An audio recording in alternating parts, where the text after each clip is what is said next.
galera, seja muito bem-vindo. Mais um podcast começando aqui no melhor estúdio da região, Estúdio Hall.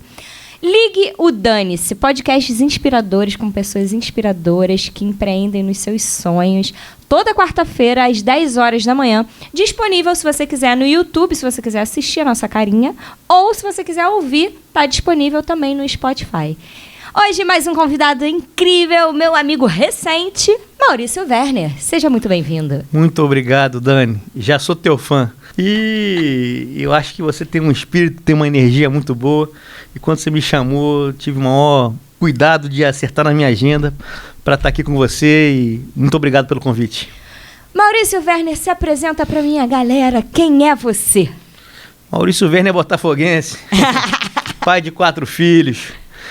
Empreendedor desde pequeno, né? Eu trocava gato por bermuda vendia no colégio. Sério? Tinha camelô de bala no centro de Botafogo. Picolé com 8 anos. Sorvete. Então sempre Wesley. Fui um virão na vida, mas sempre com muito otimismo, com muita energia. E depois fui estudando, depois fui fazendo curso. Meu avô, fui criado pelo meu avô. Meu avô falava: Maurício, a gente só tem 2 coisas, ou a gente estuda, ou a gente trabalha. E eu não era muito de estudo não, mas eu era neto dele, e ele era um professor de geometrografia. É uma disciplina da geometria descritiva. E era para curso de engenharia, pra matemática avançada e etc. Ou seja, meu avô era um cara meio fora da curva e muito exigente. E ele falou assim: então, Maurício, vai trabalhar. Só que eu estudava turismo. E de repente me formei, de repente fiz uma pós-graduação rápida, enquanto muito novo. Já tinha empresa dentro da faculdade, uma empresa de eventos, eu vou falar para vocês depois. Fiz muita campanha da Tasmania, Lux Skincare, Shower Gel, Doritos. Tasmania era aquele que a gente fazia assim, ó. Exatamente. E eu era criança e brincava disso. Foi muito bacana, mas ao mesmo tempo, quando eu fiz aquela campanha, ela alavancou, né, os biscoitos da Elma Chips na época. O que aconteceu foi que, se eu hoje fosse aquele mesmo promotor do Tazo, talvez eu não fizesse essa campanha, porque o que eu vi de criança jogando biscoito fora para pegar aqueles plástico diabólico, né? Você fazia isso? Pois é. E imagina eu com 4 filhos jogando biscoito Elma Chips fora. Então, mas foram campanhas vitoriosas, mas também já participei de campanha que foi um fiasco total.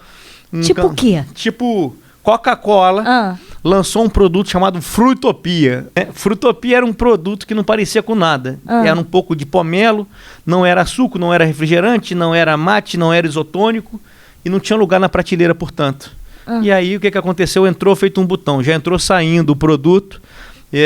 E eu fazia toda a parte de visual, de merchandising nas lojas do Rio de Janeiro, mas uma campanha... E como trabalhar o merchandising de algo que você acha, que já sabe que não vai dar certo? Pois é. Aí depois a gente vai aprendendo, né? A gente hoje sabe que não existe promoção boa de produto ruim.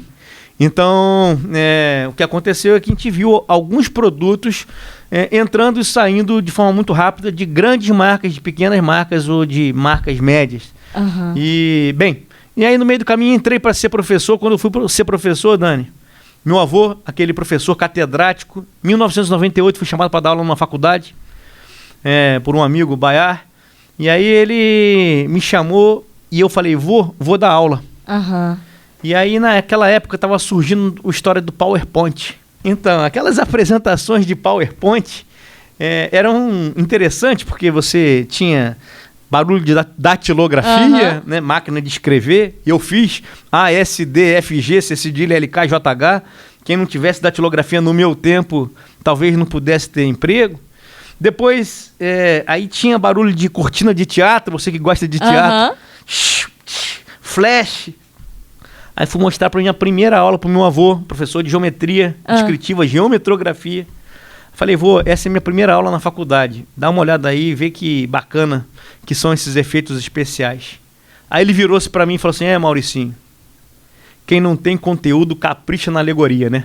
E aí foi essa minha motivação tapa maior. Na tua cara. E aí eu aprendi aí, a partir dali, estudar. Aí fui estudar, aí fui fazer, mestrado, aí fui investir na área de educação, coordenei uma escola de turismo e hotelaria de 98 até 2012, mas sempre com uma empresa. Eu tinha uma empresa chamada Planet Work, ela existe até hoje, que era uma empresa que fazia promoção, então fazia Tazo, Lux Skincare, fiz muita campanha da Grapete, quem bebe Grapete, repete, não é isso? Crush, e tantas outras marcas. Crush eu não lembro não, eu sei do Crush mesmo, quando a gente quer estar afim de alguém, é o Crush, entendeu? Pois é, como eu sou mais antigo um pouquinho, é Crush. E era o Crush? Era um refrigerante tipo Fanta Laranja, só que da Refrigerantes Paquera.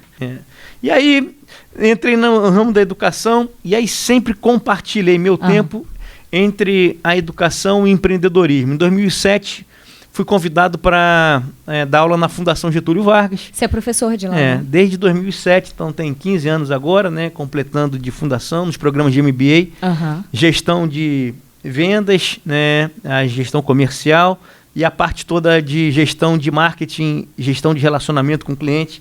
Então me especializei nessa área e acho que é hoje o que eu sei fazer de melhor. E durante a pandemia, abri uma empresa, aí sim a gente está falando de empreendedorismo, né, de essa veia.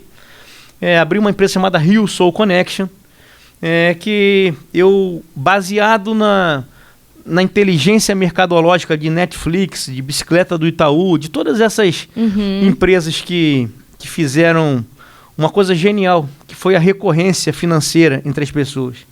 O que você tem na Netflix? É uma coisa que você usa muito, você paga pouco, né? E alguma coisa que, se der alguma crise na sua vida, a última coisa que você vai pensar em cortar é Netflix. Netflix. Porque não faz muita diferença. Se alguém usa a Bicicleta do Itaú, também tem uma mesma lógica por trás. Paga-se muito pouco, R$10, R$15 por mês.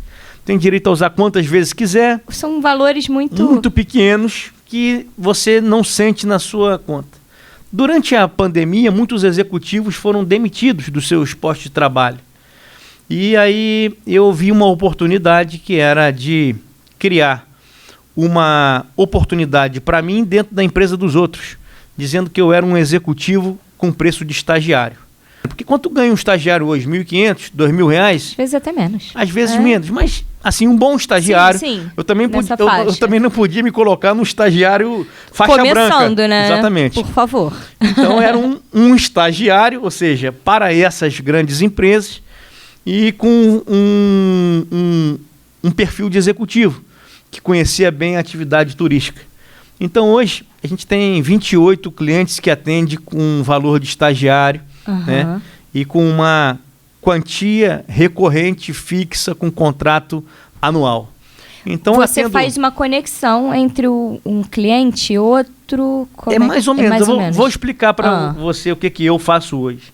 Na verdade, é uma empresa de gestão de relacionamento com clientes. Então, o meu negócio é usar a minha reputação para fazer conexões onde eu não sou remunerado por comissionamento. As pessoas todas sabem... Pagam uma mensalidade. Pagam um FII mensal para eu pensar para elas. Conexões, redução de custo e aumento de demanda. Então, durante essa pandemia, eu comecei com o Pão de Açúcar, né, grupo que agora chamou Parque Pão de Açúcar. Parque Bondinho Pão de Açúcar, mudou o nome agora. O Sandro Fernandes é o CEO, fez essa revolução lá. Ele foi o primeiro cara a comprar o projeto Rio Soul Connection, né? Depois o Sávio do Trem do Corcovado, depois vem Pier Mauá, VLT, e aí a gente pegou algumas empresas um pouquinho menores, Jeep Tour, depois a gente pegou o L-Site, que é uma empresa de helicóptero, e aí quanto mais eu falava para os outros a quem eu atendia, mais credibilidade eu ganhava. Só que eu não podia só ganhar uma credibilidade por 3 meses, eu precisava entregar resultado. E durante esses anos aí, né, porque tem exatamente um ano a Rio Soul Connection, a gente já vendeu mais de 80 mil tickets para eles, já fez redução de conta de luz com conexão com empresas de energia livre, já fizemos muitos treinamentos, porque quando eu não ofereço uma conexão interessante, o que eu faço? Um treinamento do Maurício. Um treinamento do Maurício não pode ter valor de estagiário. Afinal de contas, o professor da Fundação Getúlio Vargas, né? A gente teve uma carreira construída nesse caminho. Então, hoje a empresa ela cresceu no meio, logo no comecinho, uma amiga, que é a Francis, e ela me liga e fala: Maurício, tô vendo que você está lançando umas coisas de Rio Soul, uns posts dentro do WhatsApp. E eu falei assim: o que é isso? Quero saber, quero trabalhar com você. E ela me ligou na hora certa, aquele momento de, eu estava crescendo, e eu sempre fui muito bom na área comercial, na área de relacionamento, na área de entregas, conexões, mas da parte administrativa, eu não tinha nenhuma vontade, nunca tive de se envolver, de me envolver. Contador, e abre não sei o que lá, advogado, essa parte burocrática não era uma parte que eu nunca, aliás, eu nunca gostei. E aí ela falou assim: não, eu topo assumir essa parte. Ela tinha acabado de sair da Casa do Saber, ela tinha trabalhado comigo no passado na Rio Tour, e aí foi muito bacana, porque ela comprou metade da empresa, então eu já saí com uma empresa vencedora em 3 meses rodando. Que bacana. E foi assim que a gente está aí até hoje, conquistando cada vez mais clientes. A gente tem agora, acabou de assinar um contrato com o Shopping Leblon, que é um super cliente. A gente tem clientes muito robustos do VLT, né? Veículo leve sobre trilho, que é um escândalo, revolucionou o centro do Rio de Janeiro. Então a gente faz conexão com eles. A gente tem aí o Pier Mauá, que, bem, só aqueles galpões do Pier, naquele Boulevard Olímpico, já poderia estar assim, enriquecendo de novo essa cidade com a retirada dessa máscara. E assim, clientes incríveis que, além de amigos, eu também tenho como meta, Dani, assim, trabalhar feliz, sabe? Assim, eu não tô mais para fazer coisas que eu ou não acredite, ou que me faça mal, ou que não tenha link com o meu propósito de vida, né? Então acho que nesse momento é um Maurício que se reinventou na crise. Sim. Então, escrevi alguns livros na minha vida, né? 9 livros publicados, que fique claro, eu tô tentando escrever o primeiro, que vai ser o Ligue o Dane-se, tá? Aquela que dá o spoiler. E 9 livros publicados. Conta pra gente um pouquinho. Quando que você começou a escrever? Eu comecei quando eu fui dar aula na faculdade. Eu tinha que garantir mais robustez. Eu era muito novo, entrei para dar aula com 23 anos na faculdade. 23? E aí eu tinha que garantir volume, produtividade, conteúdo. E eu achava que uma das formas que um professor podia crescer... Tipo, ter um livro com Adolf. É um livro. Outro livro. Aí eu falo, puxa vida, Mauricinho cresceu, né? Que legal. Qual foi o teu primeiro livro? Foi Introdução ao Estudo do Turismo, porque era um livro mais técnico, dirigido para o mercado do turismo. Depois, Ideias e Opiniões Interdisciplinares. Aí depois fui escrever sobre planejamento, depois fui estudar sobre parques temáticos. Aí escrevi um livro sobre parques temáticos no Brasil. Eu li recentemente Nos bastidores da Disney. Jeito Disney de Encantar. Fantástico, da Dina, né? Adler, né? Isso. Muito legal. Esse aí eu acho que todo mundo... Aliás, hoje eu estava respondendo alguma coisa e alguém me perguntou: Maurício, quais são os livros que você acha que alguém tem que ler, né? E aí um deles foi exatamente Nos Bastidores da Disney. Qualquer livro sobre a Disney é muito bacana, porque a Disney ensina muito. Eu achei, assim, esse livro é bem técnico, que ele fala do parque, da construção, do que ele pensou. Até a lixeira, ele pensou a distância de uma lixeira para outra. A distância da lixeira, né? Que é o tempo máximo que você carrega um lixo com você, então ele em tantos metros já botou uma outra lixeira para você não ter o pensamento de jogar no chão. Tem uma regra na Disney que é a seguinte: tudo é detalhe. E a segunda regra: todos são detalhe. Então, esse distanciamento de uma lixeira para outra é pensado. Você não compra chiclete lá porque alguém pode se engasgar numa daquelas atividades, ou porque alguém pode colocar um chiclete e sujar a sua roupa, ou porque pode cuspir e grudar nesse teu cabelo bonito. Não imagina você a experiência que você teria tirando o chiclete do cabelo. Eles pensam muito na entrega da experiência, né? Pois é. E todo mundo já, criança, quem nunca sonhou em ir para a Disney? Muitas histórias, né? Assim, e eu acho que é esse o grande barato. E a entrega desses livros e da Disney para o mundo corporativo. Então, um deles foi exatamente... Foi sobre os parques temáticos. Sobre a Disney, né? Assim, especificamente. Porque a Disney é incrível. Mas hoje, por exemplo, assim, parque temático para mim hoje é Apple, né? Parque temático para mim hoje é Tesla, Ou seja, tem outras empresas que ganharam musculatura, robustez, ganharam tecnologia. Eu gosto muito de ler biografias, né? Eu comprei recentemente o livro do Silvio Santos, do Henry Ford, aí eu vou lendo, né, as biografias. Porque eu gosto de entender como pensa lá, aquela né? pessoa. Isso é muito Aí bacana. o que eu tô lendo agora, que eu tô na metade, as cartas de Bezos. Isso é cabeça de empreendedor. Porque Eu amo entender as histórias. Você tem esse estilo, né, Dani? Assim, pelo pouco que eu te conheço, você é muito versátil. Atua, né, como artista, agora, né, como entrevistadora. Né, apresentadora começou na DJ, pandemia, tá? né? E você começou com a Rio Soul Connection na pandemia, eu comecei como apresentadora na pandemia. Já era atriz há muitos anos, mas apresentadora agora. E tem essa versatilidade, esse talento. Aproveite, seja empreendedora de você mesmo, sabe? Eu acho que esse é o grande... E tem uma coisa que chama muita atenção, brilho no olho. Você é feliz naquilo que você faz. Quando você entrega as coisas que você gosta, as coisas ficam mais fáceis, entendeu? Assim, fica mais natural. Não é forçado aquele cara que, jogador de futebol forçado, advogado forçado, médico forçado, professor forçado, né? Então, quando a gente se entrega, a gente acaba tendo mais sucesso na vida. O sucesso é um pouco disso, né? Eu sempre fui de me comparar muito com outras profissionais. Eu gosto da comunicação, que a gente veio conversando sobre isso. E aí eu falava, não, mas eu não sou jornalista, não sei isso. Aí eu me cobrava. Eu falei, quer saber? Eu sou atriz, eu vou fazer o que eu sei fazer, do meu jeito. Então, hoje em dia, eu tento não me comparar com ninguém, nem ver os outros, assim, porque eu quero procurar a minha verdade. Mas e pra mim funciona, assim. Eu acho que você tem a tua verdade, mas a gente é fruto das 5 pessoas com as quais a gente mais se relaciona. Né? Então, assim... Uma vez me falaram, se você está muito se destacando naquele meio, sai. É isso. Então, eu acho que é muito interessante você poder estar fazendo benchmark também. Benchmark é isso. Copiar um pouquinho. Aliás, eu tô lendo um livro... Hobby como um artista? Esse é fantástico. Esse é fantástico. Esse eu já li 2 vezes. Mas a arte de copiar também Isso é fantástico. E tem muito a ver com o hobby como um artista, mas fala mais pro mercado corporativo. Olha o nosso hold aí, ó. Então. Trazendo o quê? A Arte de Imitar, ó. É um livro muito esse é legal. Deixa eu já anotar. Tô acabando, depois eu te dou de presente aí. Caraca. Não, e o hobby como artista é muito legal, porque você não tá falando de um roubo. A partir do momento que eu me inspiro no Maurício Werner, no que você faz, e eu faço do meu jeito, já é modificado. Nada se cria, nada se copia, tudo se pegar transforma molde, ou se copia. Sim. Copia, mas copia com originalidade, né? Sim. Copia com uma outra, com melhoras.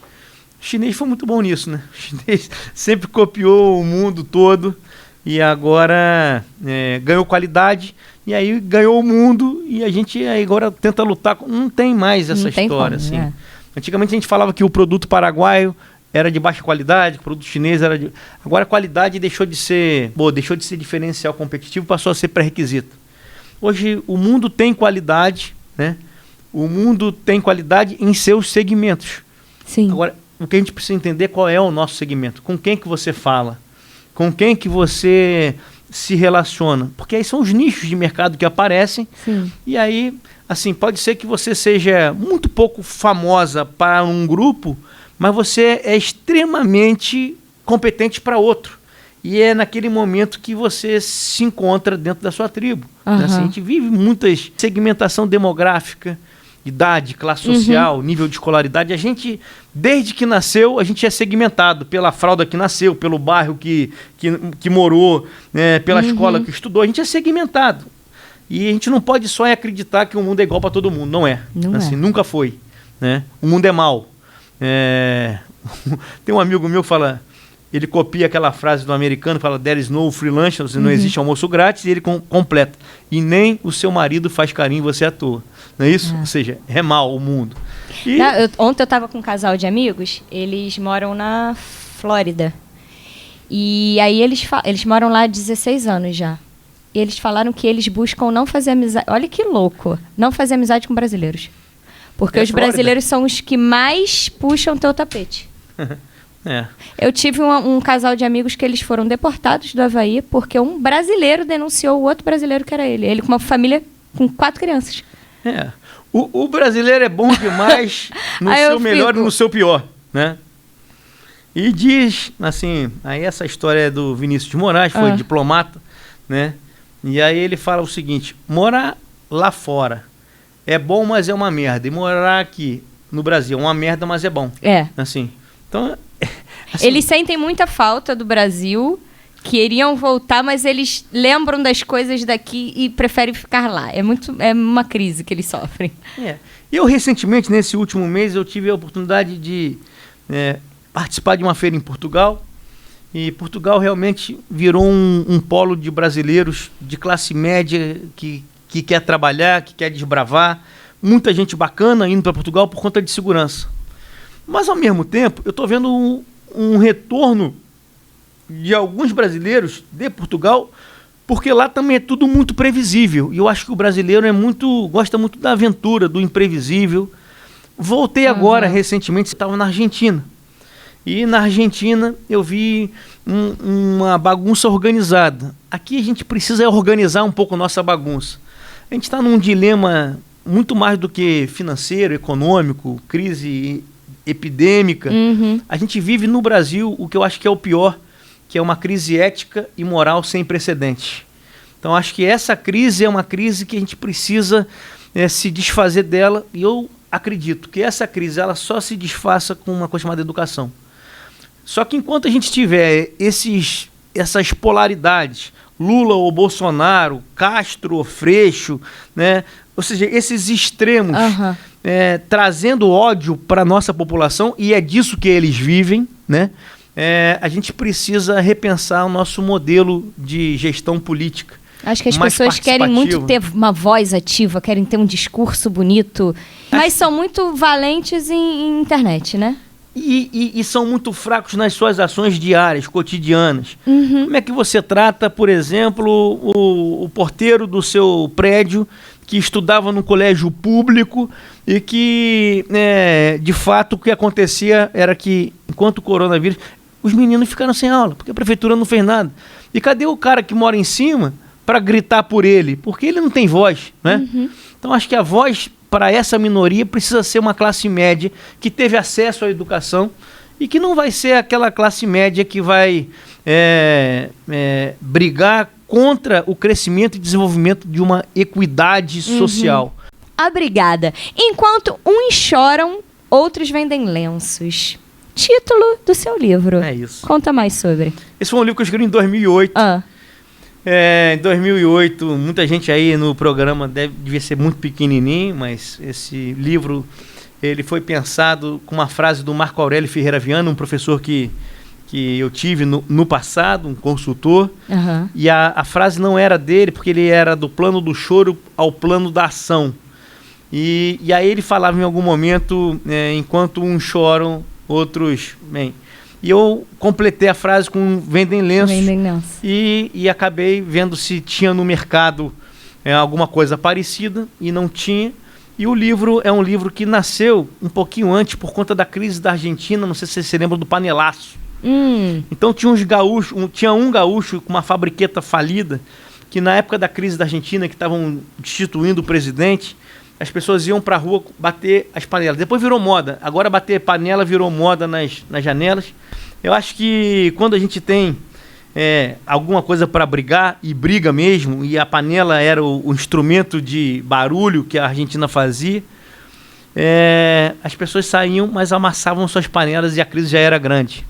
Então tinha um gaúcho que tinha uma fabriqueta quase falida no interior do Rio Grande do Sul e viu a oportunidade de ir para a Argentina. E ele transformou 2 tampas num material sucateado que ele tinha, porque fazia panela. Ele estava quebrado, mas ele teve a capacidade de fazer 2 hastes presas por um suporte. E as pessoas faziam assim com a mão, apertavam as 2 hastes e as panelas se batiam.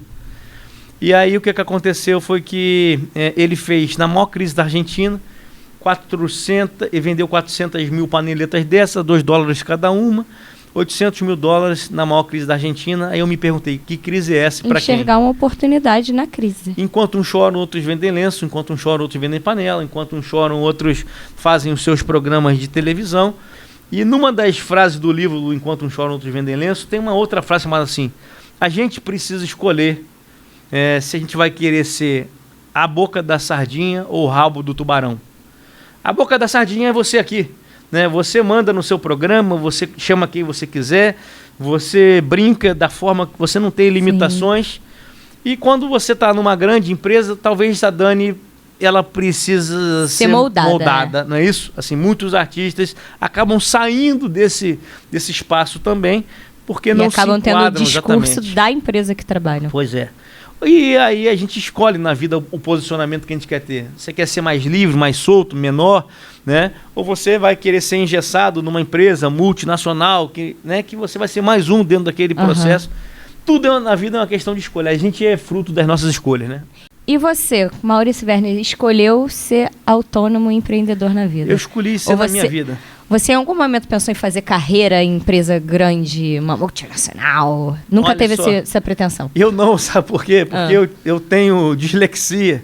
Aqueles testes todos que as pessoas fazem rápidas, aquilo ali, legenda que é para ler muito rápido, eu não conseguia. E muitas coisas, né? E desde muito cedo eu falei assim, bom, eu acho que nenhuma empresa vai me querer, então eu vou criar a minha empresa. Depois eu vi uma frase do... Que ninguém vai me demitir, pronto. Exatamente. E depois eu vi uma frase do Ariano Suassuna, que eu amo de paixão, né? Cara, assim, que eu amo ver os vídeos do Ariano Suassuna, eu morro de rico. E ele tem uma máxima que ele fala assim, se essas empresas hoje, que exigem tanto nos currículos, né? Se os donos dessas empresas fizessem as provas que eles cobram para os seus funcionários terem, talvez eles não fossem empregados das suas próprias empresas, né? Então acho que é uma coisa que também é bárbaro, esse grau de exigência. A gente menosprezou a inteligência e as outras múltiplas inteligências que o ser humano tem. Então eu gosto muito do discurso da Marina Silva, embora eu não seja eleitor dela, mas eu tive uma oportunidade num dia de encontrar com ela, e ela falou assim, olha, até os meus 16 anos eu não sabia nem ler nem escrever, mas eu sabia pintar, eu sabia cozinhar, eu sabia costurar. Tinha outras qualidades. Tinha outras inteligências, tinha outros saberes. E a gente menospreza no Brasil os saberes, porque todo mundo tem que ter título, todo mundo tem que ter mestrado, tem que ter doutorado, tem que ter... E a gente não tem que ter mais hoje nada. Acho que a Apple, o Google está fazendo isso, está revolucionando essas histórias, dizendo, olha, o que eu preciso que você tenha para trabalhar nessa função? Você sabe inglês, você sabe digitação, você sabe programação? Vamos fazer um curso de 6 meses, de 7 meses, né? As próprias empresas, eu acho que têm o interesse de preparar aquele candidato, né, para assumir determinado cargo. Exatamente. Então, acho que a gente está vivendo, nesse caos, uma revolução social, filosófica. A gente vive um momento que, para uns, pode estar mais turvo, mais nebuloso, mas para essa juventude, eu acho que está mais claro. Eles não querem mais a grana que eu queria, que quando eu era pequeno eu queria ser rico.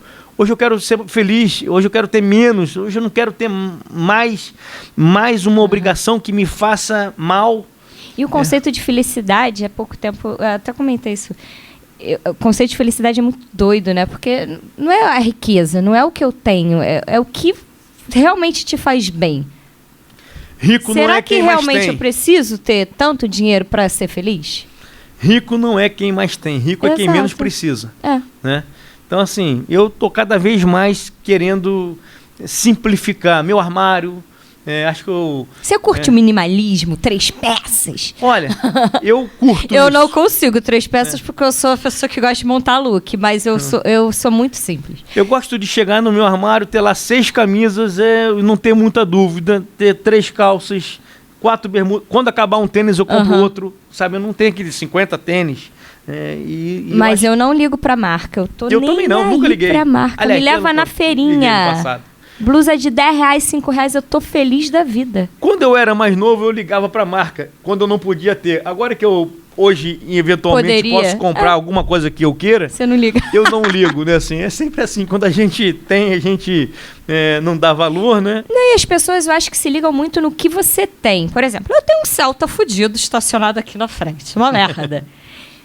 Às vezes eu chego num lugar, as pessoas olham estranho. Pô, você tem um Celta? Tem, mas tô com meus boletos tudo pago. Exatamente. Tem o Celta.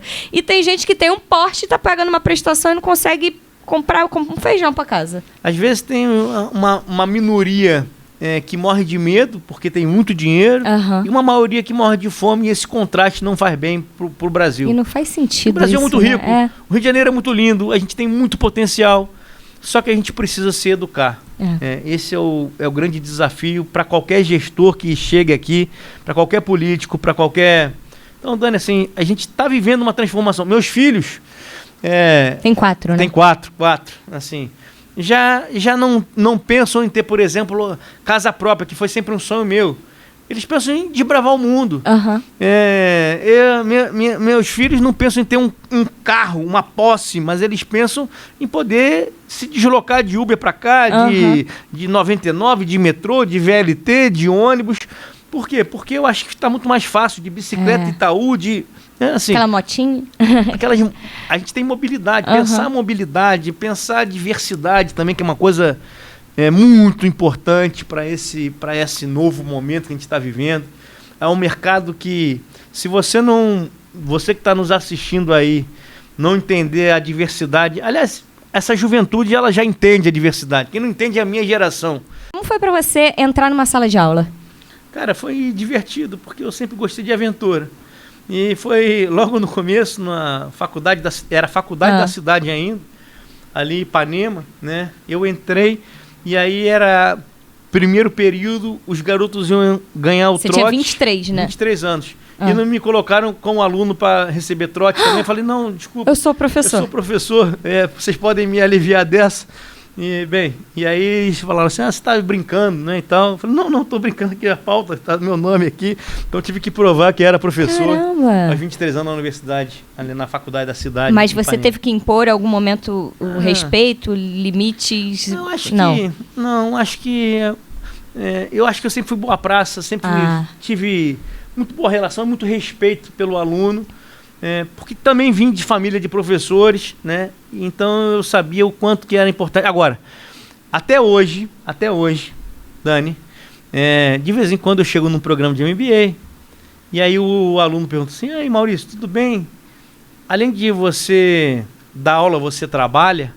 Não digo que sofri, porque eu não sofri, né? Mas já passei por algumas coisas como essas aí. Como essa do trote. Do trote. O trote foi e como é para você esse mundo digital do universo do EAD, ensino à distância? O que você acha? Eu acho que não adianta a gente bater no fantasma. Ele chegou. Não adianta mais ir contra o Uber, contra o Airbnb, né? Assim, são coisas... que estão aí, o iFood. No ensino. Eu me reinventei durante o período da pandemia. Eu era um professor 100% presencial. De uma semana para outra, 13 de março de 2020, eu estava dando uma aula em Santa Catarina, presencial, num programa de MBA. E aí, eles, no final da aula, falaram assim, olha, agora a gente não sabe quando volta. Por conta da pandemia, decretaram um lockdown, ou decretaram alguma coisa que a gente não podia voltar. E eu teria que voltar a Santa Catarina uma semana depois. A gente atrasou não só essa semana, a gente atrasou 15 dias, mas porque a gente estava aprendendo essas ferramentas, né? Que hoje são fantásticas. Um Zoom, por exemplo, é incrível. Um Teams, qualquer uma dessas ferramentas. Minha mãe é professora de inglês, ela teve que... Eu me reinventei. Aprender. Quando eu fui na casa da minha mãe, ela montou um cenário atrás. O que é isso? Né? Mas, e aí nem precisa montar... O negócio é tão bom que nem precisa montar cenário, que a gente aperta o botão, monta o cenário. Agora, antes não tinha aquele negocinho de desfocar o fundo, não. Agora você bota até uma cafeteria. Quero trabalhar na lua. Aí tem lá um fundo de lua. Teve um dia que eu fui fazer uma reunião com um rapaz, ele tava num café em Paris. Pois é, então. Falei, porra... Essa tecnologia não dá para ir contra, ela chegou. Uma frase que escrevi no Enquanto Um Chora, Outros Vendem Lenço já há muito tempo é: quem não for .com será ponto morto. Né? Ou seja, não dá mais para a gente ficar no mundo analógico. Você é consultor do TEAL, treinamento experiencial ao ar livre. Já há quanto tempo que você trabalha com isso? Olha, e explica o que é o TEAL. Bem, TEAL eu aprendi... Na Dinsmore, era um americano, o Paul Campbell Dinsmore. Ele tinha um programa na televisão que eu escutava na rádio. E era Paul Campbell Dinsmore Association, gestão de projetos. E eu escutava aquilo. 98, 97, por aí, né? Rádio, né? As pessoas escutavam muito a rádio. E aí, em 2000, eu tive a oportunidade de ter uma aula numa pós-graduação com um cara chamado Chicão. Se o Chicão um dia escutar esse negócio, um abração para ele. A gente manda o link para ele. Chicão era um cara fantástico que deu uma aula com a metodologia que ele tinha aprendido com o Paul, em 2000. E aí, eu gostei daquela metodologia. Como eu já era professor na universidade, o que eu fiz? Nada se cria, tudo se copia ou se transforma, e criei uma atividade para os meus alunos na faculdade dessa cidade, que era uma atividade que eu chamei também de TEAL, Treinamento Experiencial ao Ar Livre. Bem, e aí o que aconteceu foi que quando eu montei o programa, saiu para divulgação.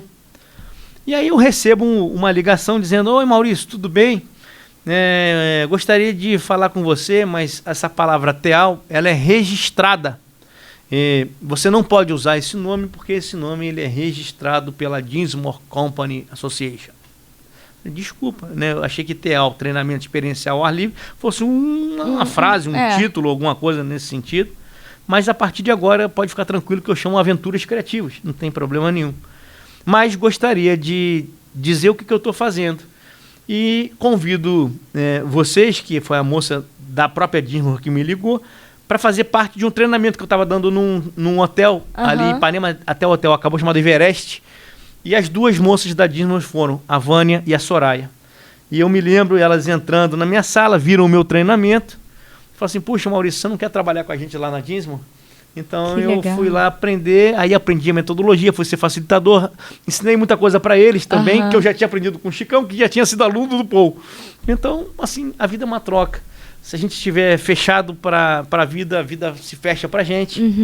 Então a gente tem que ter um pouco, assim, da capacidade e humildade, porque eu podia enfrentar ali. Você podia entrar até numa briga com eles, né? Exatamente. E não, você fez uma conexão com eles. Conexão. Minha vida foi de conexões. Assim como a Rio Soul Connection, essa empresa que eu tenho hoje, ela não nasceu com esse nome. Ela se chamaria Rio Fan Collection. Rio Fan. 2 meses de vida, recebo uma carta em casa, que era de um escritório de advocacia, dizendo: olha, essa marca você não pode usar. Eu falei: mas cara, eu só tenho 2 meses, como é que alguém me descobriu? Nem comecei. E uma vez eu recebi uma carta dizendo que eu não podia usar Dani Fontinelli. Eu falei: mas é meu nome.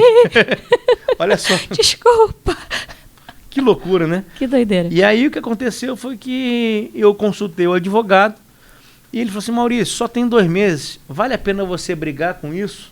Só para o pessoal entender, o treinamento ao ar livre, eu conheci bem pouco naquele evento, é você criar essas aventuras criativas dentro do mundo corporativo? Através de um processo... atividades, como que são realizadas? São atividades pensadas, são jogos, são dinâmicas que você traz para o ambiente corporativo e que quando esses executivos, esses funcionários, eles participam dessas atividades, a gente acaba vendo uma porção de comportamentos que ele teria na vida real. É o medo, a capacidade de iniciativa, é a capacidade de participação e coletividade, é o senso de liderança, é o senso da boa comunicação, quando a pessoa tem harmonia na sua fala com o outro, a questão da empatia, uma série de outros elementos que observamos nessas atividades que parecem brincadeira, mas que, na verdade, são atividades que, quando conduzidas por grupos, né, de pessoas especiais, capacitadas, psicólogos, a gente consegue traçar um panorama de cada um através do jogo, através da atividade, através da participação dele no evento. E isso traz para a gente assim, um pouco do perfil de cada colaborador. Que, por exemplo, você fez uma atividade que era bem legal, que era da calha, e que a equipe tinha que trabalhar junto. Que eram várias calhas, assim, calha mesmo. E aí cada um segurava uma e tinham que passar umas bolinhas que eram os clientes, né? Exatamente.